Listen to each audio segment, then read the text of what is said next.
And then there was football.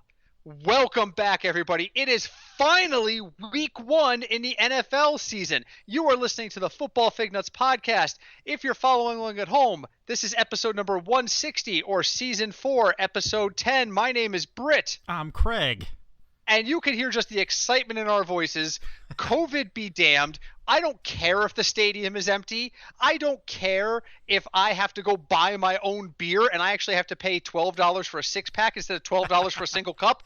There is going to be football on the television. I am psyched. We have been working all year as if this was going to happen. What did we say the whole time? We don't know if there will be football, but we're going to prepare like That's there right. will be. We did say that several times. Several times. So here we are. We have the week 1 metric in place. I'm already angry at it. We'll get to that. We have America's favorite game ready to go. It is time to talk football. But first, we got to start where we always start, don't we? We do. Craig, we do. What are you drinking tonight? Tonight I am drinking a pumpkin beer. Now, I will say, sadly, I did not have a chance today because my day was a lot crazier than I thought it would be to go get Rosemary's Baby. But well, don't you have the first one live anyway?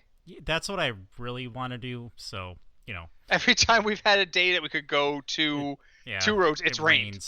It's rained, and they closed the hop yard. So, hey, by the way, last week, I was not here last week. You guys did a fantastic job, but you did make one mistake. What happened? You brought up fall beers. And you failed to play the music. You gotta play the pumpkin beer music. That's whenever fair. we talk about pumpkin beers. That is a fair assessment. That's my criticism. This week, so what do you got? I have a pumpkin beer by Elysian. Elysian? Did I say that right? Yeah. Yes. The Night Owl guys. Yes. This is called Punkachino. It is a coffee pumpkin ale. It's in a bottle, so there's not gonna be a little crack noise, but there's a little. I feel like we had that once upon a time in one of our first season episodes or something similar. Now, we definitely had a pumpkin porter. We drank a lot of beer on this podcast. So yeah, we've drank a lot of beer. That's why I write them down. Yeah, that's why I use Untapped. You know what? I should just do that, huh? I could just look at Untapped and see if I have Punkachino registered. I don't remember if I did have this beer, but going by me drinking it right now, this is probably in the top 5 pumpkin beers because really I enjoy coffee and coffee beers. I enjoy pumpkin. This literally tastes like an iced pumpkin coffee.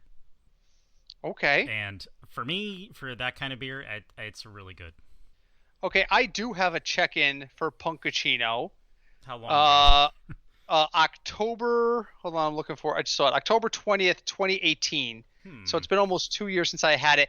But according to this, I had one at my house with my wife. It was not on the podcast. She probably liked it. Oh yeah, I'm sure she did. There's a strong chance you're the one who gave us the bottle. So you have you had it? Have you tried it yet or? Yes. Yeah. Give us a review. It's like drinking an iced pumpkin coffee. There's nice. There's very little flavor saying that this is a beer. If that makes sense. No, it makes perfect sense. It's pumpkin, coffee, and very smooth. I'm not a porter guy or a stout guy, so it's hard for me. And I am not drinking tonight, and I'll tell you why I'm not drinking tonight. Has nothing to do with my anxiety and all that fun stuff. Tomorrow night is the kickoff. Well, when this releases, we're recording on Wednesday. This will release Thursday morning. By the time you folks are hearing this, it will be time for the Chiefs, the defending world champion Kansas City Chiefs, to get ready to host the Houston Texans. And I have every intention of having 1 to 17 alcoholic beverages tomorrow night as I watch the game. Did you take Friday off? I did not. And if I recall, I have a meeting on Friday that I actually have to be conscious for. Oh, You've got me going into my calendar now looking. Let's see, did I have anything booked for Friday? Am I an idiot? Because that would have been foolish of me. Oh, why is my I hate when my calendar insists on giving me day by day. Like, here's your day on Thursday. I don't want to see Thursday. Oh, I do. I have a 10 a.m. on Friday. Oh, no. Oh, and it's an important one. Oh, okay. Well, either way, I'm going to have some drinks tomorrow night. But let's get to some burning hot takes. All right, so I'm not even going to ask. I'm giving tonight. All right. I'm in a giving mood. So the season is now upon us. Which, if you haven't been listening so far, hey, the season's upon us. It is. Craig, top of your head, mm-hmm. one name, and then I give you like 30 seconds to explain the fantasy MVP. And here's the one rule: mm-hmm. it can't be a quarterback. It can't be a quarterback. Right. Who's the fantasy MVP this year? Wow, fantasy MVP. That is a good one. And I'm gonna wind up, repeating myself because I think I mentioned this on our receiver roundtable. Mm-hmm. But for me, I think Tyler Boyd is just in the perfect position to have his best year ever. Mm-hmm. So for me, he is going to be the fantasy MVP because I still think a lot of people have him underrated. So if you are in, say, the 12th, 13th round and you see Tyler Boyd sitting there, but I don't think he's going to be there, but if he is, definitely draft him because it's clicking in practice between him and Burrow. Again, like I mentioned before, he's a slot receiver. That was Burrow's favorite target in college. He's due. So my ticket is punched. I'm on the train. Nice. It's Joe Mixon. I'm telling you, this is it. And I swear to God, if he botches this year or he gets hurt, I will get off. Here's the thing. Yep. Historically, when I get off the train is when people do well. Okay, all right. That's what happens. So, if this is my last year on the train, you should be happy about that. So, but my fantasy MVP, preseason MVP is going to be Joe Mixon. I just have a feeling. I think Cincinnati is going to be offensively way better than they've been. I think the presence of Joe Burrow adds a star to that offense. Mm-hmm. And, if they were a Retro Bowl team, they'd go from 3-star to 4-star instantly with him just walking through the door. So, that's a good analogy.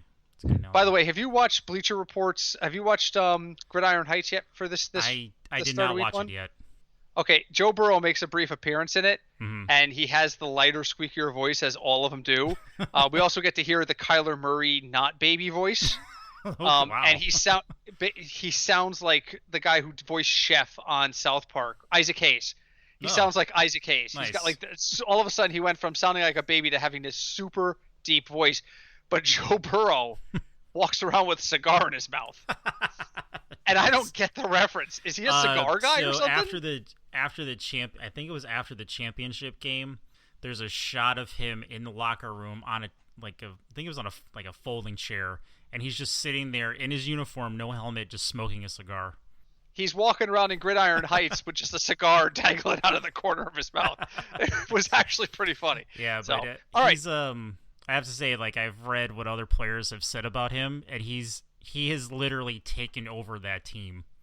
And that's what you want to hear out of rookies. That's what you want and think about that. He's 1, 2, and he already has the entire team behind him. So do you remember when Ryan Leaf came out and everybody was like, "Yeah, we see him, but he left practice early today and nobody knows why," and he walks out on meetings and just doesn't come back, and you're doing the right things, it usually works out. So, all right, what have you got for me today in terms of questions? So what I got for you is another quarterback question for a Sure. guy who's no longer a rookie. I think this is his third season. Yeah, he's drafted in 2018. It would be Josh Rosen. Oh God, poor guy. Josh Rosen is now a Buccaneer. Yeah. Well, he's on the practice squad, right? He's on the practice squad of the Buccaneers. Yeah. Do you think does he have any chance to come back and actually start again, or you think he's just done? I think first off, for anybody who's saying that he's a threat to Tom Brady, he didn't make the roster.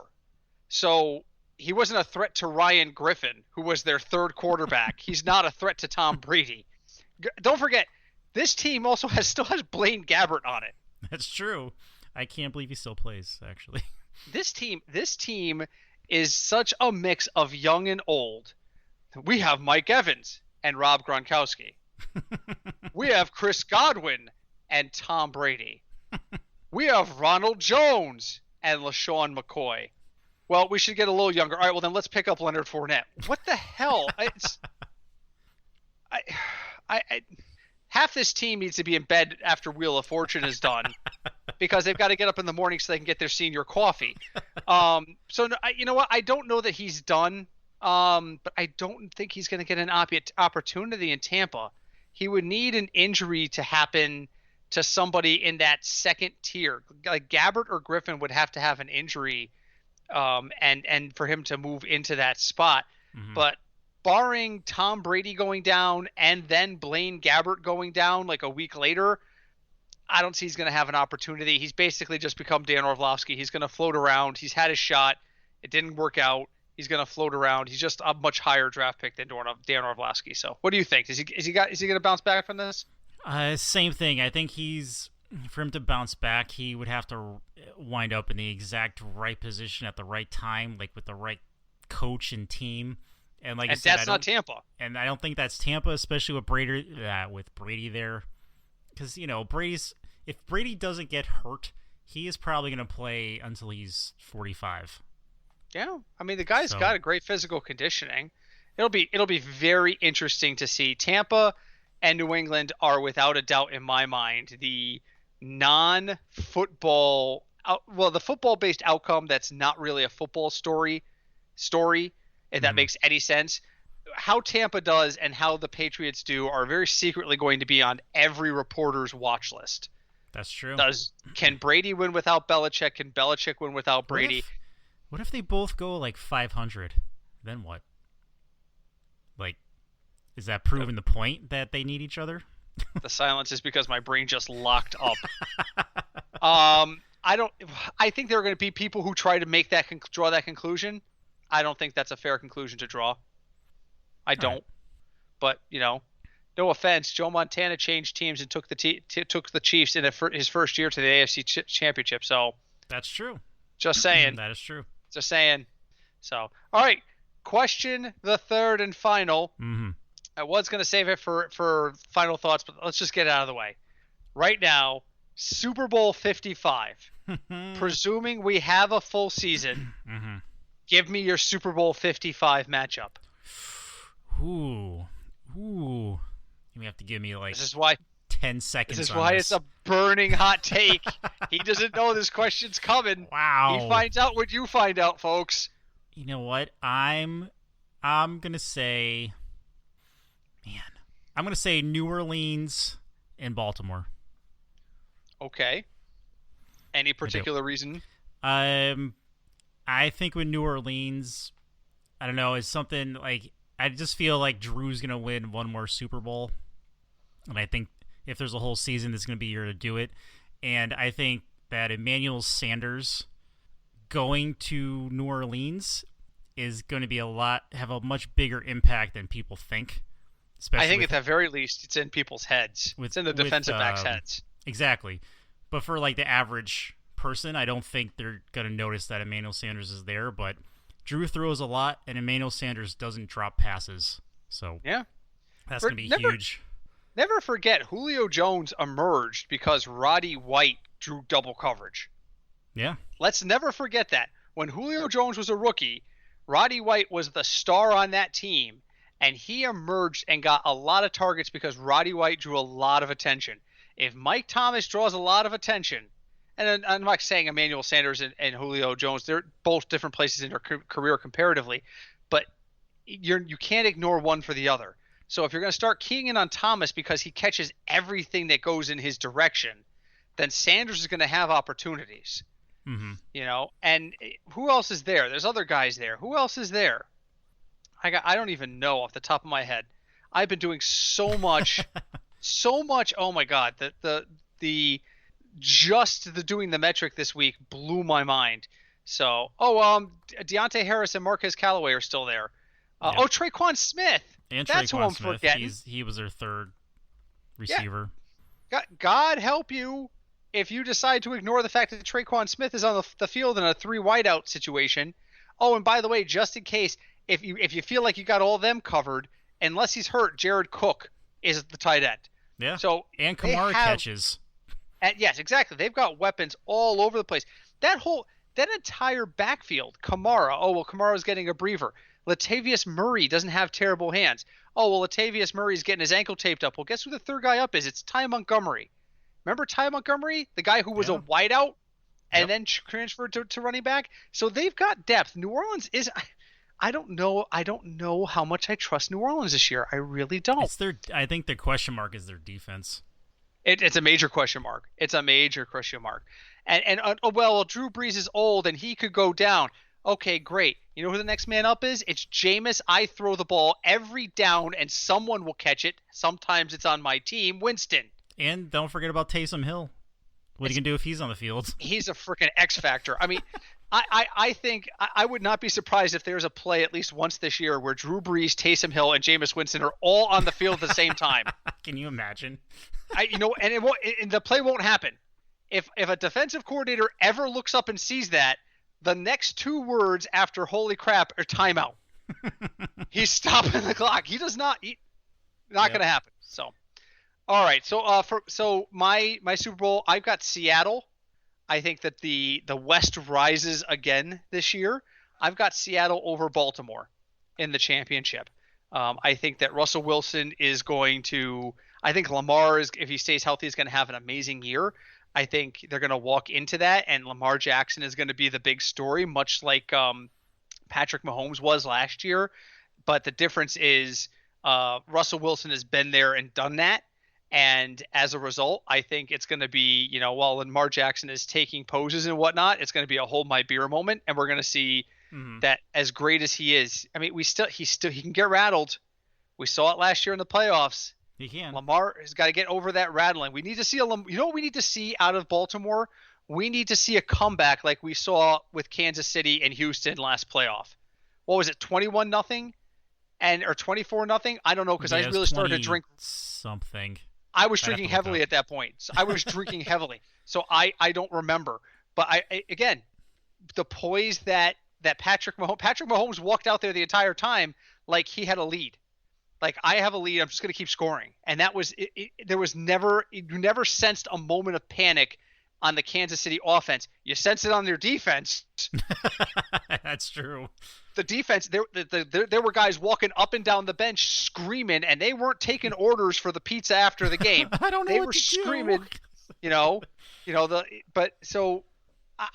gonna take Seattle over Baltimore in the championship. So now a quick aside, why wouldn't you say Tennessee? Ryan Tannehill. Yeah, I think Easy Tennessee. They're a running team. They have AJ Brown. Fantasy wise, I'm over Corey Davis. Yeah, but is AJ Brown hurt? Is AJ Brown healthy? He is questionable as of right now. Yeah. And then everyone's going to ask, why don't you think your Chiefs are going to repeat? Because I didn't think the Chiefs were going to win it last year either. That's fair. I never pick. I try very hard not to pick my team to win things. That's fair. I try very hard. That's really honestly it. Hey, but you know what, Craig? One more quick thing, and then we got to move on. Yeah. We want a quick thank you to Player FM. We have been ranked yet again in their top daily fantasy football podcasts for 2020. So thank you to them. I'm looking at the list. There's some really great names on here. I'm presuming when they say we only record once a week, so they must be talking about daily fantasy sports, not daily fantasy football casts. Not a cast that happen every day, but podcasts that cover daily fantasy football games. So thank you to Player FM for recognizing our hard work. Thank you. But you know what, Craig? It's week 1, which means it is time for the return of America's favorite game. Yes.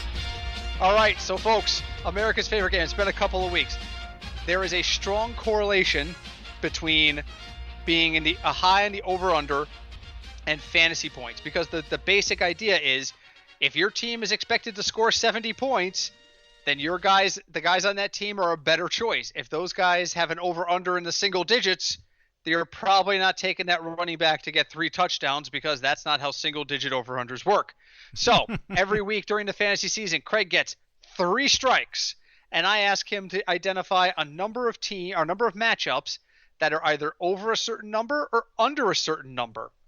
This week, Craig, we have 2 games that are in the 50-plus category. Okay. and 2 games that are under 42.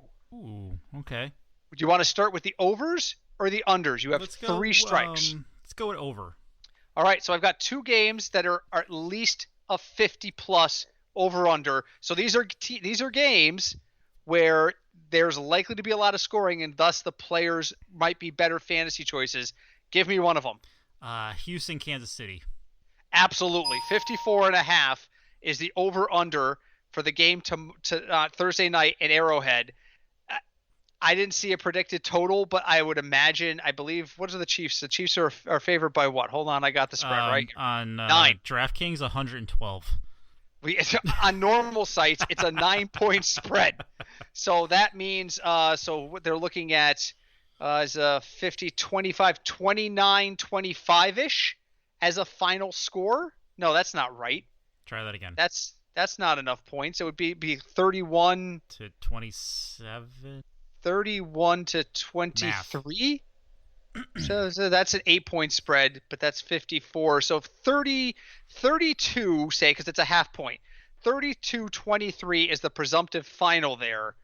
I'll take the Texans. I'll take the Chiefs studs with the 31 points. Mahomes, that makes Mahomes interesting to me. Definitely makes the wideouts interesting to me. And Travis Kelce. If they score 31 points and Travis Kelce doesn't have a touchdown, I'm shocked. Hell yeah. I'm shocked. You're right. Wasn't he questionable too? I don't believe so, but that doesn't mean maybe that was last week. True. But all right. Over. Right, so the other one. What was the over again? Over 50. Over 50. Over 50. Let's go Seattle, Atlanta. No, strike one. All right. I'm looking it up. Seattle, Atlanta is very close. That's a 49. Oh. Okay. Very close. You know what? With all the hubbub, let's go Tampa, New Orleans. Strike 2. By the way, Travis Kelce was upgraded on yesterday's injury report, so that's good. Oh, okay. Let's pull that game up. That's another 49. Wow. Wow. No, all right, so you've got 2 strikes. So your clue is the number's 51.5. Oh, man. These other games are terrible.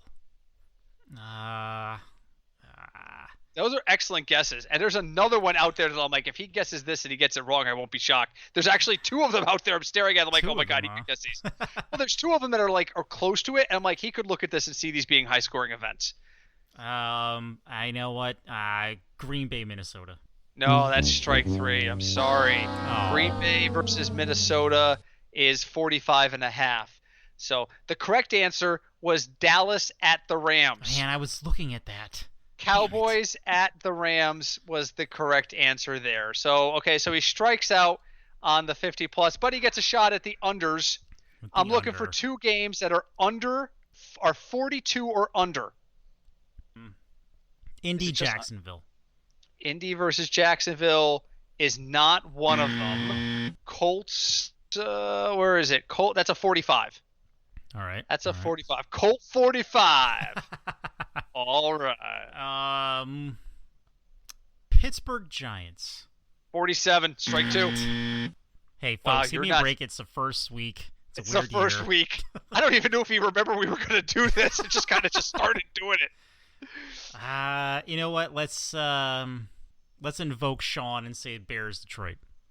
Strike 3. Oh. Bears versus Detroit is 43.5. The correct answer is Jets at Bills, which is a 39.5. Wow. Let's see what the spread on that is. The spread on that game is 6.5. So 39, half of that would be 20. So take away 3. So it would be 23-17 roughly. So they're not even thinking the Jets are going to get 20 points. 23-17. Wow. I don't know if that's a credit to the Jets defense or they're just not sure what to make of the Bills defense yet. And the other one is Titans Broncos. That one is a 41.5. And it's a 1.5 spread. So that would be Tennessee. Tennessee is favored on the road in Denver. Oh, that's because Von Miller's broken. And Von Miller is broken. So, I mean, if that's 41.5, that's roughly 21-20, 21-19 is basically what they're saying. Hmm. Okay, so So the end analysis is I like people on Texans Chiefs. The over under tells me I should like Texans Chiefs players and I should like Cowboys Rams players. I shouldn't like Jets Bills and Titans Broncos. All right, Texans Chiefs Cowboys Rams, 4 teams. I tell you, you got to disregard one of those 4. You can't use anybody on them even though they're favored. Texans, Chiefs, Cowboys, Rams. Who are you throwing away? The Cowboys. Yeah, me too. I trust players on all those other. So, by the way, speaking really quick on the Texans, there is also a Gridiron Heights on the draft on how difficult, and the episode centers on the draft being hacked and people being forced to make bad picks. And when they get to the Houston Texans, Bill O'Brien says, "I don't know what's wrong with you guys. Mine's fine." Because the hacker trusts him to screw it up all by himself. So, all right. So on the other side of it, Jets and Bills, Titans and Broncos. What team do you trust there? What team do I trust? We just said those are teams that you probably want to fade a little bit.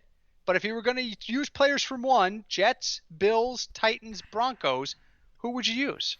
Which team? That's a good one. While you're thinking, I'm just going to go right out and say the Broncos. They've got so many new weapons there. I mean, they're so deep at running back. Jerry Jeudy. That's true. Yep. I was actually looking right at their logo when you said that.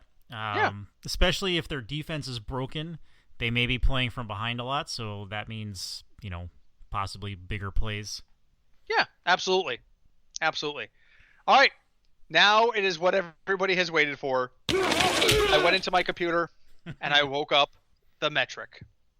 So for those who don't know, what the metric is Britt takes all of the information he has, puts in projected fantasy points that he thinks people are going to score, runs it through an analysis based on DraftKings prices, and comes up with the people that he thinks are valuable players. I'm not always going to give you the name of the person who's going to score the most points, but I'm going to give you names of people who are going to score a lot of points relative to how much they cost. My goal is always to get to 3x points or more, and that means if your salary is $4,000, 4 times 3 is 12. I need you to score at least 12 points to be a valuable play. So I said to the metric, I said, listen, last year you gave me a lot of crap. Here's the information. Now, come on. First week last year, it spit out Darren Waller, and that turned out to be gold. We won a lot of money last year in the first week, which was good because we struggled a little bit down the stretch with a lot of injuries and such. But it gave us Darren Waller, and it was a fantastic Thursday. I said, come on, let's start with quarterback. Give me a name. And the metric said, don't worry about it. I've got you, Jared Goff. And I said, what in the holy hell? Jared Goff is $5,700 on DraftKings, which is an absolute bargain at quarterback. And I've got him slated for about 20 points, which is around 3.4x if he gets to 20 points. It is one, and don't forget, Cowboys-Rams has a high over-under. I think that game could become a shootout, and I think Jared Goff may be a strong value play, a very strong value play. I like Patrick Mahomes, but he's 7,400, and he's on the cusp there. If he was cheaper, it's a lot. So I'll save the $1,700, and I'll probably start my lineups off with Jared Goff. Craig, what do you got this week in quarterback at DFS? Who do you like? Definitely same that Jared Goff. I think he could possibly have a big week against Dallas. Mm-hmm. Again, just a quick sidebar. Everyone knows that this has been a really weird year and really weird off season. People are getting hamstring injuries all over the place. So week one is going to be interesting. Yeah, I agree. But yeah, definitely Jared Goff. I do like Jimmy Garoppolo. He's actually a little bit cheaper, and he's playing in Arizona. I know Arizona is improving, but I still think San Francisco is a better team in general than the Cardinals. So he's $100 more expensive than Goff, but again, he's still $1,600 cheaper than Mahomes. Right. He's still $1,500 cheaper than Russell Wilson. He is $2,000 cheaper, more than $2,000 cheaper than Lamar Jackson. So people are going to sit there and say, well, why aren't you talking about Lamar Jackson? Lamar Jackson's 8,100. That's a lot of money in DFS, folks. I've got him pegged for 24 points. but 20 points for Jared Goff at $5,700 is a better value than the 24 at $8,100 for Lamar Jackson. You have to build a competent DFS lineup. And by the way, a reminder, we are talking cash games here. Double Not ups tournaments. And 50-50s. Tournaments, different bag, baby. Listen to other people about tournaments. I'm not a tournament guy. Okay? Unless it involves Mr. Pringle. Unless it tells me Byron Pringle and I've had a few drinks on Sean's couch. Oh, yeah. We got to talk about Sean, by the way. Sure. So we had our house draft this week. He is on double secret probation right now for the podcast. So if you go back to our running back roundtable, you will hear Sean say, and I pseudo quote here, I don't think I'm going to have any shares of Clyde Edwards-Helaire because what's he going up? Around 7 or 8? That's way too early. I probably wouldn't take him. Last Thursday night with the 7 pick in the first round, that son of a bitch drafted Clyde Edwards-Helaire. And I literally got up from my computer and tipped my chair over and walked away because I remember him saying it. He did. Now, in his defense, it took him like 5 days to come up with a rational excuse, but he did finally text me and say after he thought about it, he thought about that maybe he overestimated that and that was the best value at the position, and he did not envision that scenario. Yeah, and the fact that we do keep one player, so he's assuming our first round is the second round. But that's not how it works. Yeah, but that's not how ours works. Our keeper system, you're rewarded for keeping people who you draft later in drafts. So people, and you can't keep anyone who's kept taking it in the first 5 rounds. Oh, god damn it, my draft is up again. Oh, just doing best ball. Just draft somebody. Oh, this is my last pick. Oh, here we go. Do it live. Crap, what do I need? Live on the air. Britt's last pick of I need a tight end. Oh god, a tight end in round 19? I don't even know who these guys are. Who the hell is Akins on tight end? Jordan Akins. Sure, why not? Dawson Darren Fells is made of plastic. There we go. All right, Jordan Akins is Mr. Irrelevant on my team. So yeah, and people are allowed to change their minds, but I was just like, you son of a bitch, I have this on tape. Don't you try to dance around this and tell me, and don't try to tell me, well, the keepers matter. No. The first pick in our draft was still McCaffrey. The second pick was still Barkley. The big names are still there, so I don't want to hear his crap. He's on probation. He's on probation as far as I'm concerned. Okay. All right, so Mahomes is a higher-end option. We like Goff and Garoppolo as cheaper alternatives. Beyond that, the metric reaches. At one point it said, well, what about Mitchell Trubisky? And I said, what about no? So how do you feel about Josh Allen against the Jets? I think he's got potential, but I don't think they're going to have to throw. That's fair. I think they're going to run all over him. I mean, maybe running back is a better option for them. And on that note, let's talk about the running backs. So running back, I felt a little bit better about what the metric was telling me. The metric did pull up a cheap name, and that was Antonio Gibson. It really loves Antonio Gibson. Why? Because Antonio Gibson, now with Adrian Peterson leaving, this is the guy in Washington, right? I'm not screwing that up. No, he is. Because he's newer. And Geis is gone. And Geis is gone. AP is gone. When they put out these salaries like 3 months ago, those guys were both still there. Now Gibson's going to see a larger share. That makes him a more valuable play. I've still only got him pegged for about 11 or 12 points. He might get in the end zone, but he's probably going to have a couple of catches for a couple of yards. He's probably going to have 50 or 60 yards on the ground, in my opinion. So, but because he's so cheap, that puts him into the value range at 3x. So I like Antonio Gibson this week. If you're looking higher end, the metric, Tigers don't change their spots. And when Tigers don't change their spots, they pick Bengals. The metric wants us to take Joe Mixon at 6,700. He's got him pegged for about 18 points, which puts him just under 3x. So Antonio Gibson, Joe Mixon, you like those guys? Do you like anybody else? So definitely I'm also on the Joe Mixon train. Get on board. They're playing the Chargers. Their defense is questionable. I've seen their defense be listed as like a sleeper pick defense, but I can't name a single player on that defense. I don't think they're there. Especially, he's 6,700, so he's right in the middle. And now people are going to say, hey, why don't you just pick Christian McCaffrey? Well, Christian McCaffrey is $10,000. So yeah, you can pick him, but then the rest of your team is going to not be good. Yeah, but that's the thing. I mean, so if you want to spend up, at running back, right? Christian McCaffrey, by the way, on DraftKings is $10,000. Yes. Good luck with it. Oh, Joey Bosa's still there. And then you look can't at name it like J.K. person. Dobbins. He's half that. He's $5,000. Right. So you could conceivably get you could use Gibson and Mixon or you could pay up. I mean, if you really want to go for an Alvin Kamara, yeah, Kamara's going to have more points than Gibson, but he's also 7,200. I think that I have Kamara and Mixon in the same range points wise, but Kamara is $500 more expensive. Right. So it's not a value. It's not a value to your lineup. Right.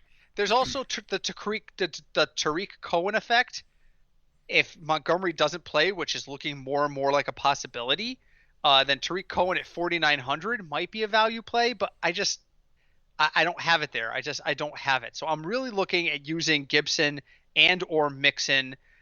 There's also some logic to using James Conner. I don't know. But there's not really a lot of the cheap guys out there that are going to be like, even Clyde Edwards-Helaire, he's a rookie, but he's $7,000 this weekend, and we have no idea what we're going to see out of him. And don't forget too, DraftKings, if you're playing the main slate, Thursday's out. Right. You can't play Thursday on the main slate. Games. So I'm Gibson and Mixon are my kind of picks at running back. So wide receiver, the metric was like, listen to me, I'm giving you 3 names, take these 3 names and go to the bank and retire.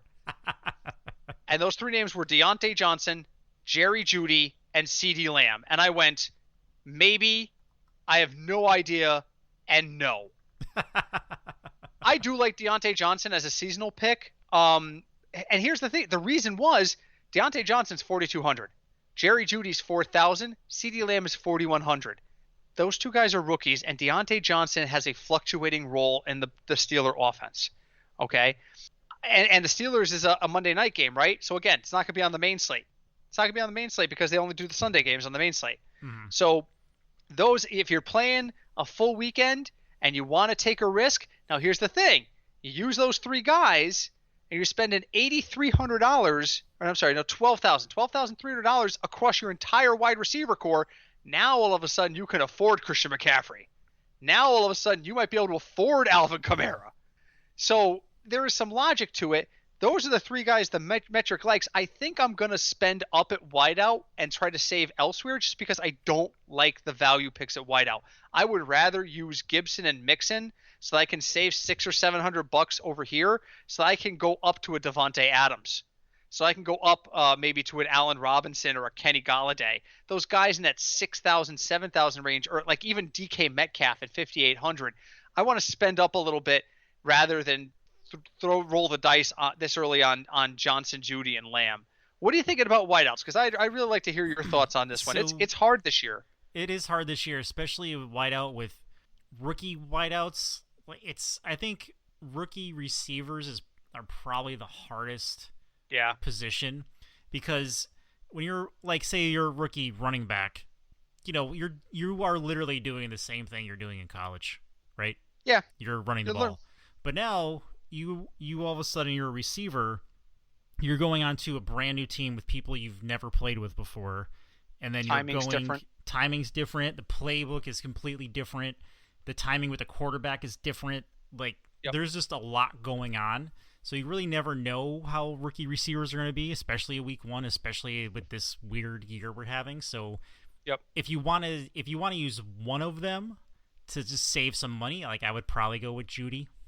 Yeah, out of the 3 of them, but I would spend up. Deontay Johnson, if I got to use one, it's gonna be Deontay Johnson.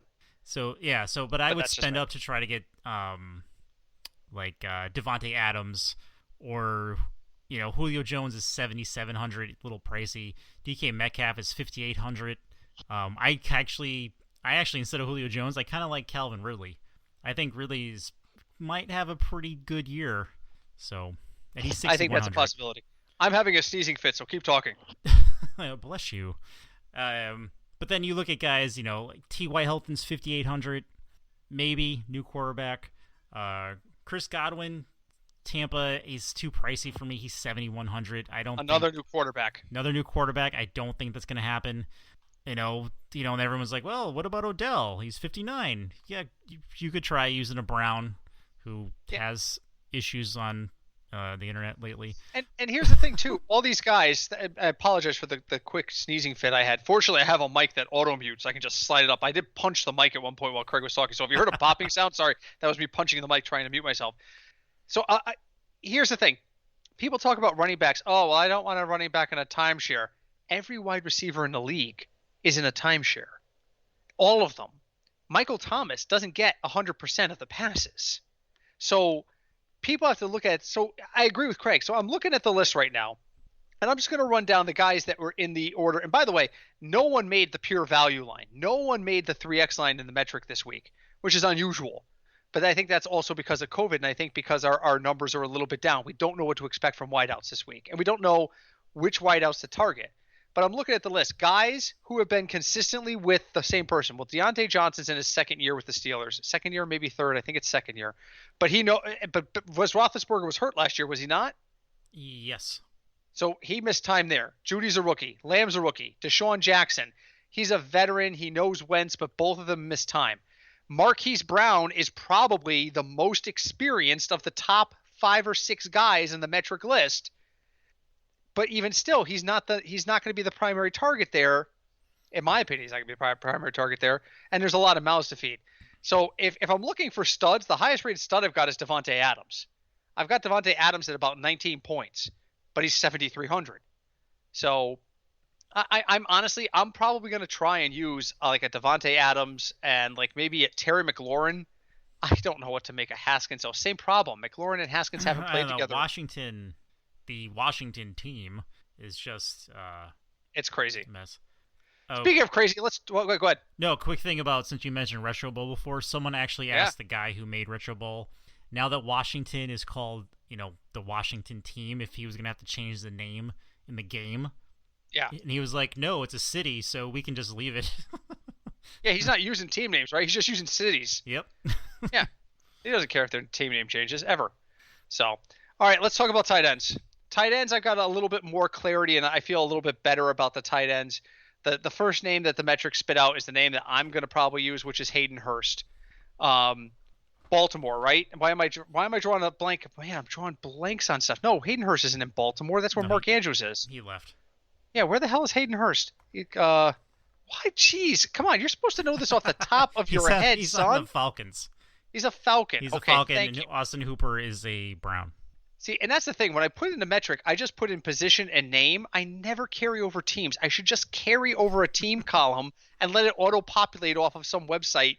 I should just do that. But I think I've been on the record. I think Atlanta's going to be better this year. I think their offense is going to be a little bit better. I definitely think that adding Todd Gurley was a big step up. So I think that's going to open up opportunities. Like you said, Calvin Ridley. We expect Calvin Ridley to take a step forward. I think Hayden Hurst is going to have the opportunities.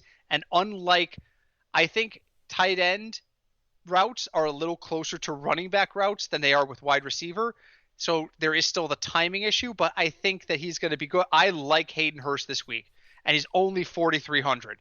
So if you're looking for other people, this is where the metrics, you start to think it's smoking a little crack. It starts going super cheap, and it wants to use Chris Herndon. And I'm like, well, the Jets are terrible. Chris Herndon's only $3,300. So if he gets into the end zone. So that means he needs what? 1 touchdown? Yeah. A touchdown, I think, is 7 points. So that's 2x. He needs to get to basically 10 points. So he needs a touchdown, 2 catches, and a total of 10 yards. Oh, he can. Or like 4 catches for 70 yards, something like that. So maybe if he doesn't get in the end zone, it's not the end of the world. But if he gets in the end zone, he needs one other play for 15 yards, and he's in 3x territory. The question is, can the Jets get the ball, Chris Herndon, the ball in the end zone? We'll find out. So then I say, okay, what if I don't want to use Hayden Hurst or Chris Herndon? And that's where the metric decides, past the Dutchie, I'm going with Jack Doyle. And that's where I said, no, this conversation is over. This conversation is over. I'm not using Jack Doyle. I think I've learned my lesson on Jack Doyle. I'm not going to use it. And I said that. You watch, Jack Doyle will have a tremendous game. 3 times a year, Jack Doyle is fantasy gold. Good luck telling me which 3 they're going to be. So if I want to spend up a little bit, I'm probably looking at Tyler Higbee at 5,000. If I really want to spend up out of the big 3, Andrews, Kittle, and Kelsey, I'm probably looking at Andrews at 6,000. So where are you looking this week at tight end? Yeah, I think Hayden Hurst is a steal at 4,300. And if you want to spend up, Kittle is playing Arizona. But he's 7,200. He's 7,200. So, you'll have to watch your money if you really want to use him. That's the thing. So Hurst is probably the best value. There is Waller's playing Carolina. He's 5,900. So that's not terrible. It's not terrible. I think teams are awake to Waller now, and I just don't know what to. And there's the Renfro has kind of come out a little bit. Amari Cooper is going to lead the way. Hunter Renfro was not a name we were saying last year in week 1. So no. I think it makes a little more sense. There's just a little bit more emphasis. And we don't forget that last year at this time, Waller was a $4,000 player. Maybe even cheaper than that. It might have been down to 3,500, and he's 40. He's what he's at now. He's 5,900. I would definitely fade Austin Hooper this week against Baltimore. I don't know what to make about Hooper and Njoku. I don't. I think if I had to pick one of them, I think I would pick Njoku over Hooper just for salary, because I think Hooper is like 5,100 and Njoku is 36. Njoku is 36. I don't have either of them rated, which means I have them at less than 8 points. So, all right, so 8 points for David Njoku. That's a generous. I'm not saying I gave him 8 points. I'm saying that's where I stop putting in folks. Once I have a list of people that are making at least 8 points, I stop entering them in. So if I put in David Njoku at 8 points, it's still like 2x. It's 2.2x. So it's not going to be valuable to me. I would rather, if I'm going to do that, then I'm going to spend 4,300 on Hayden Hurst, or I'm going to go 4,200 and take a chance on Noah Fant or T.J. Hawkinson. T.J. Hawkinson's 4,200. And it's another guy, man. All these guys need is one good 20-yard catch that results in a touchdown. They're standing at the 20-yard line, all hell's breaking loose, and the quarterback dumps it off, and they run 5 yards into the end zone, and these guys make value. But figure out which one of those guys is going to be. Who do you have confidence in? If I said to you, all right, here's your choices, Chris Herndon, Noah Fant, or T.J. Hawkinson, which one do you take? Oh, man. I think you got to pick one. Money-wise, I think I would just go with Herndon, because he's 3,300. Because all 3 of them have about the same chance of catching a touchdown in my book. Same percentage. So, all right, defense is really quick. You're going to be shocked by this, but the defensive projections, no one knows what to make of defense this early. So all of my defensive projections, everyone's between 5 and 8 points. When everybody's crowded like that, do you know what happens in the metric? The metric just goes with cheap teams. Because you know what? Sometimes you just have to do that. Because if the difference between the Ravens at 3,100 and Washington at 2,000 is only 2 points, then it makes sense to save $1,100 and go with the crappy team. So that is what the metric is telling me to do this week. They're recommending you use the football team from Washington because they're only 2,000. Who are they even playing? Who's Washington playing this week? That sounds crazy. Philly. That could be crazy, but that game did not make the over/under. You know what I mean? So the other team that I'm really looking at, I might consider using the Jets at 2,100. Why? Well, according to the Vegas, Bills are only going to score 2 touchdowns, maybe 3. So what happens if, all right, so they give up 21 points and that's like a -2 in DraftKings. They get 1 turnover, all of a sudden they're plus. If they get 2 sacks, all of a sudden they're plus in the DraftKings system. As bad as the Jets are, I can't see them going. I can't see them getting blown out by the Bills, and I can't see them not having some sort of defensive presence, particularly with them still trying to work out who's carrying the ball and whatnot. And I think now that I'm looking at it, I'm thinking about it. I think I'd rather spend 2,100 on the Jets than 2,000 on the Washington football team. So what do you think this week? What are you looking at? Defense is usually where we save money. Yeah. So I'm not looking to go. A lot of money to be saved. I mean, the Ravens are 3,100. The Chiefs are 3,000. The Steelers are 3,900. So what's the most you would pay for a defense? Well, it depends on what I'm expecting their output to be. It would all depend on their value. But I mean, I'm not going to spend $3,900 on the Steelers for 8 points when I can get $2,000 for 5 points. Right. Again, so I mean, I'm going to get so 3,900 for 8 points. That's 2x. But if I do 2,000 for 5 points, that's 2.5. So yes, I'm giving up 3 points, but I'm saving $2,000 in salary. And with how much concern I have at wideout, that's $2,000. $2,000 in the wideout ranks this week is a lot. Is the difference between Kenny Golladay and Deontay Johnson. Yeah. That is so. So what would you rather use? You can have Golladay, but you got to use the Washington defense, or you got to take Deontay Johnson, but you get the Steeler defense. I'm getting more bang for my buck by taking Golladay in the bad defense, because I'm going to get an extra 4 points from the wide receiver. I'm only sacrificing 2 or 3 points in the defense. So yeah, I'm probably using Washington or the Jets. Yeah, I would definitely say the Jets just for the value of them. If you're looking at matchups, Indy isn't bad, but they're 3,000. So yeah, you lose $1,000 that way. The Vikings are 2,500, but honestly, I think the Packers are going to win that game because personally this year, I think Aaron Rodgers is on a giant fuck you season to the Packers head office. So yeah, I agree. And I look at well, the Jets are a woeful offense. Well, the Bills are 3,700. The Jets aren't that woeful that I can think that I can spend the extra $1,700 over Washington. Right. Let me see who else we got here. Titans. The Titans game. Titans Broncos is supposed to be a low scoring affair. Well, the Titans are 2,800. Where are the Broncos on this list? Where are you? They got to be here somewhere. I ranked every team in defenses. I don't have them alphabetically sorted. There they are. They're also 2,800. So I can't sit there. So I can spend 2,800 on a team that's expected to give up 20 points, or I can spend 2,000 on a team that's giving up 23, and that's a difference of a point for $300. Seriously, I mean, there are areas you can afford to go cheap. So here's my advice this week. My advice this week is to use. I'm going to use Antonio Gibson in a lot of lineups this week to save the money. I am going to use Hayden Hurst. And I'm going to use Washington to save money so that I can spend up. I can get a reasonable value at quarterback, and then I can spend all the rest of that money getting the best wideouts I can. I'm still going to end up with some shares of Deontay Johnson, but I'm also going to end up with some shares of Devontae Adams. So I am absolutely spending down at tight end and defense so I can spend up at wideout. Exactly. That's my fantasy advice for the week.